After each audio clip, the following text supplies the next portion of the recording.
What's up? Magandang hapon mga ka-LC, this is Miss Sports Habit. So ngayon ang ginagawa po natin ngayon ay another day, another regat po ng raketa. So ang tension po ng ating raketa na ginagawa ay 28, no? So sa mga kailangan mag-string or mag-regat ng raketa, kailangan ganyan po ang gagawin niyo, no?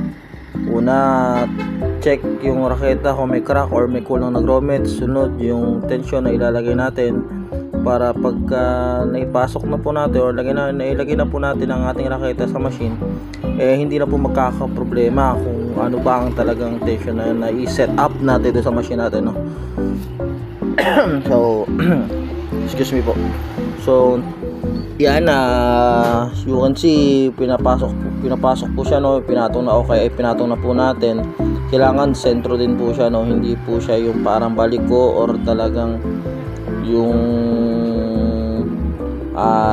kung saan nakalagay yung ano. Dapat talaga nakasentro po talaga siya, no? So sa lahat po na gusto mong pa-string o magparagat, punta lang po kayo dito sa RSC Sporting Goods Shop, tapat po ng Motor Trade. Dito tabi lang po kami ng Premium Bikes. Dito lang po siya sa West Nautical Highway, Mar Francisco, Pinamalayan po, ano. So bukas po kami mula 8 AM hanggang 5 PM at Lunes hanggang Sabado po. Sunday po sarado po kami po Sunday. So yan, no. So maraming salamat po sa mga sumusuporta at sa mga tumatangkilik po sa ating video.